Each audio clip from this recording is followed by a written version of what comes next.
Dear Patriots, before the news starts, please subscribe to our patriotic channel by clicking the subscribe button. Give us a thumbs up to this video. Don't forget to leave your opinion below in the comments section. Share the news on Facebook and Twitter so your friends see it. Thank you.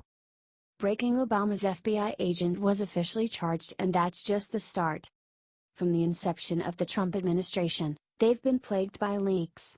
Security officials have been determined to find and stop the leaks, but up until now, it's been stopping one leak only to find another in its place. The general theory has been that the Obama-era holdovers were responsible for making sure that the Trump administration was neutralized by their information going out to adversarial media outlets, almost in real time. While several of the leaks have been found to be very close to the president, there have been others popping up along the way as well.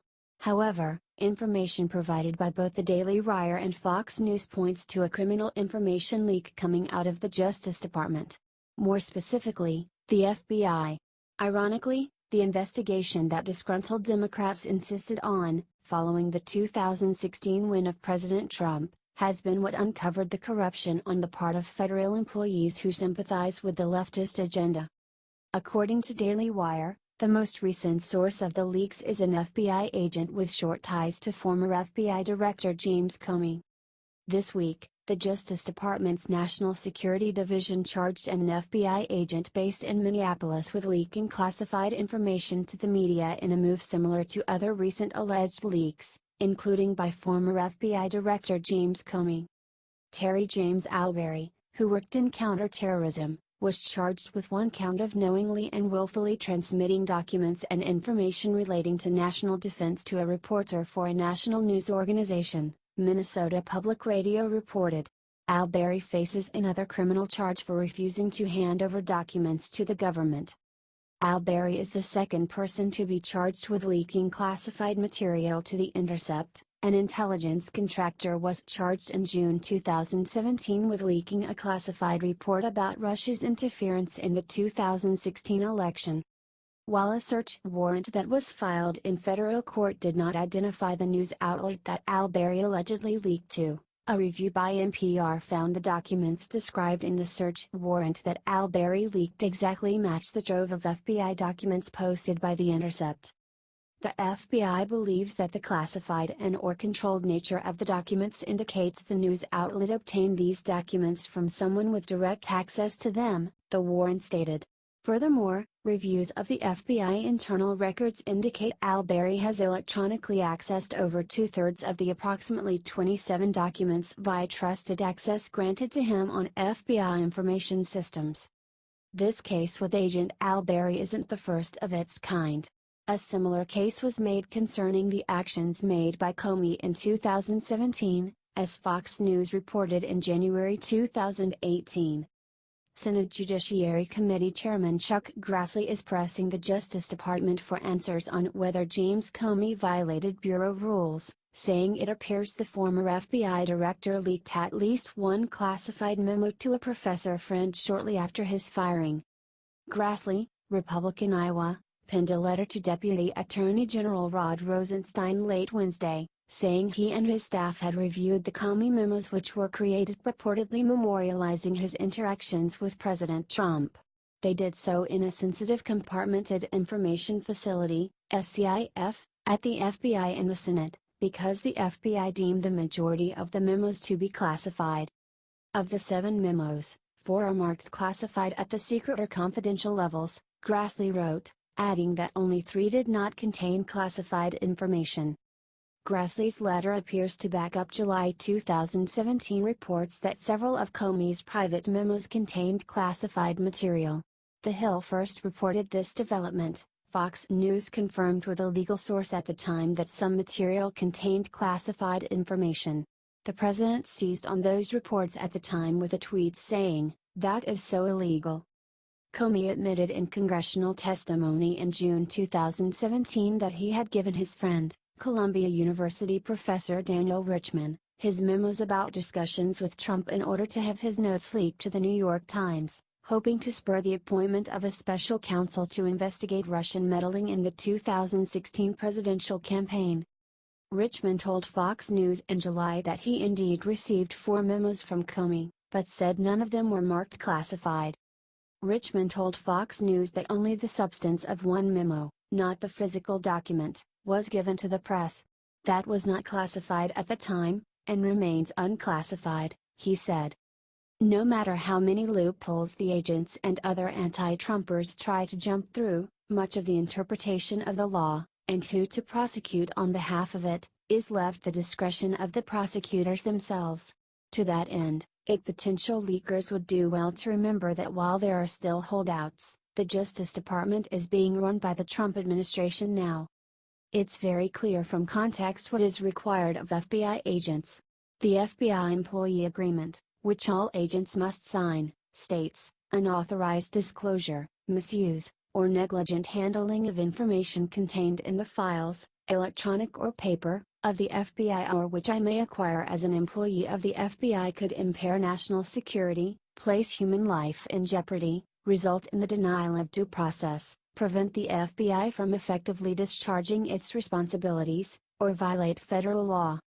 Working for the federal government means bowing to the authority you're left with, or quitting. Hindering the carriage of justice isn't on the list of options. Do you think Agent Al Berry should face criminal charges? Let us know in the comments.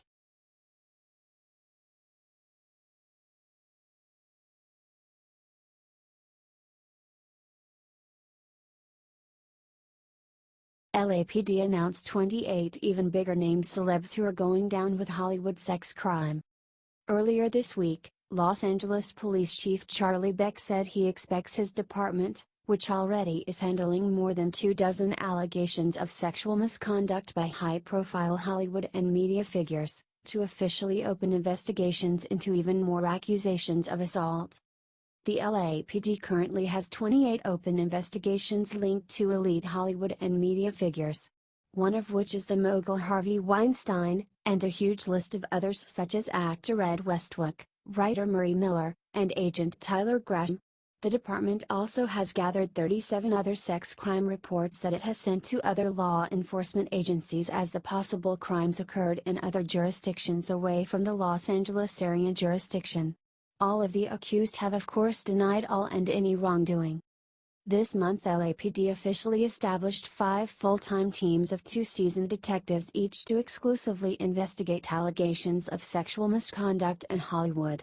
The teams even include members of the cold case unit since those detectives are experts in dealing with old criminal allegations that lack physical evidence and are affected by the fact that people forget details of crimes as time goes on. Beck later went on to confirm that his department is 100% committed to looking into each and every allegation made by those who feel they were victimized by the Hollywood machine. The Los Angeles Times reports. Wave of Hollywood sex assault claims sends LAPD into uncharted territory. The flood of sexual assault allegations coming out of the Hollywood entertainment industry has the Los Angeles Police Department negotiating uncharted territory. Never before has the department received so many sexual assault allegations involving high-profile figures at one time, including many complex cases that are years old with multiple alleged victims, officials say. The department has re-engineered its detective staff to deal with the influx. The LAPD has established 5 teams of 2 detectives to exclusively investigate allegations of sexual misconduct in Hollywood. The teams include members of the cold case unit, because those detectives are experts in dealing with old criminal allegations that lack physical evidence. Beverly Hills Police are investigating 12 Hollywood sexual assault allegations. They know where to go. They know how to jog people's memories, said LAPD Captain Billy Hayes, who oversees the Robbery Homicide Division and is managing the task force. We've gotten an unprecedented number of calls. The LAPD now has 28 open investigations related to Hollywood and media figures, including mogul Harvey Weinstein, actor Ed Westbrook, writer Murray Miller and agent Tyler Graham. The department has also taken 37 other sex crimes reports that it has sent to other law enforcement agencies, believing the alleged crimes occurred in those jurisdictions. Sexual assault versus lewd acts. 2 main types of crimes have been alleged: criminal sexual assaults such as rape, and the lesser crime of lewd acts such as unwanted touching or masturbation. Lewd act allegations have proved more challenging because the statute of limitations, the time period during which a crime can be prosecuted, in California is as little as 1 year. Other sex crimes have much longer statutes of limitation. For most cases of rape, it's 10 years. The LAPD has already established a triage strategy. LAPD Chief Charlie Beck is requiring that the department perform interviews and take detailed reports from anyone who makes allegations, however old. Then, detectives work with the Los Angeles County District Attorney's newly established Hollywood Sex Crimes Task Force to determine whether the alleged crime occurred within the statute of limitations. After that, detectives begin more in-depth investigations. Hayes estimated that in 95% of the cases, there is no physical evidence. That leaves detectives focusing heavily on witness accounts, which, given the circumstances of many intimate claims, are limited. So that leaves detectives looking for corroborating witnesses, including people whom the alleged victims told of the incidents when they happened. Some of the alleged crimes occurred at hotels. So police have been going through reservation logs, employee schedules and video surveillance looking for clues and corroborating evidence, Hayes said. Weinstein has been accused of rape and forcible oral copulation by an Italian actress in 2013 as well as lewd acts by a second woman in 2015. The 2013 allegation occurred within the statute of limitations for rape, but the alleged 2015 incident is believed to be out of statute. Detectives interviewed Weinstein's rape accuser for 2.5 hours and are now seeking to verify the actress' claim by interviewing those whom she told about the alleged attack at the time.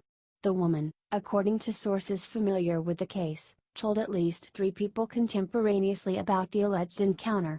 The sources spoke on the condition of anonymity because they are not authorized to reveal details of the case. Legal experts said even incidents that occurred beyond the statute of limitations have potential value. Under California law, a prosecutor can put on witnesses who can testify to a defendant's propensity to commit the crime. Here we have many prominent actresses alleging similar acts. I believe a judge would let them testify if Weinstein is charged with a sexual assault, said Dmitry Gorin, a former LA County sex crimes prosecutor. In the case of Weinstein, the LAPD is working closely with police in Beverly Hills, New York, and London, which all have open criminal cases involving the mogul. The victims in each investigation could testify in each other's cases depending on the law in the jurisdiction, Gorin said. There could be an alleged victim in England who comes to LA to testify. So far, no criminal charges have been brought against Weinstein. Besides Weinstein, the LAPD is also investigating other high-profile allegations including actress Christina Cohen's accusation that Gossip Girl actor Westwick raped her at a West Los Angeles home while she was trying to sleep in a guest bedroom. He has denied any wrongdoing. An allegation of sexual assault made against Girls writer Miller, who denies wrongdoing. An allegation of unwanted groping made by Brooklyn Nine-Nine actor Terry Crews. Both law enforcement sources and legal experts said building the cases is going to take time. Detectives will likely interview witnesses and alleged victims numerous times before bringing a case to prosecutors. County Dist. Attorney Jackie Lacey announced this month that she has assigned a group of veteran sex crimes prosecutors to work together to examine the cases and ensure a uniform approach to the legal review and possible prosecution of any case that meets both the legal and factual standards for criminal prosecution. Some Hollywood allegations have already been closed. Actor Corey Feldman recently reported to the LAPD that he was sexually abused by 2 adults as a child in the industry. But police said the case could not go forward because the statute of limitations was already up. But the LAPD praised Feldman for coming forward. The LAPD knows perfectly well that once this whole can of worms is open and visible for the whole world to see, a lot of people will be going down because of it. You can't be in an arena which tries to dictate to the rest of us how we are supposed to think and act while getting away with crimes like these. Whatever comes of this whole mess, one thing is for certain, Most of us sitting on the right side of the political aisle just can't seem to stop smiling and snickering every time someone big goes down in flames.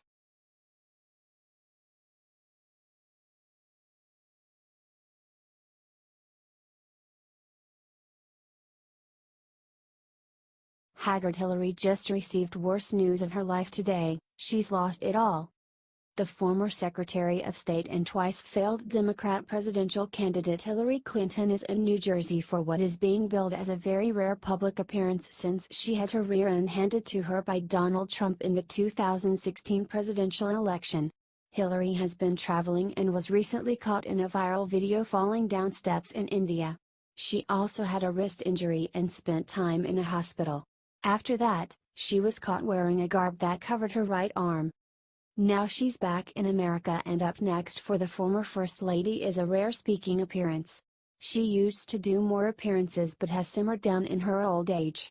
She also used to earn a lot more money for showing up to blabber, but now she's basically working for political peanuts. She's scheduled to talk at Rutgers University.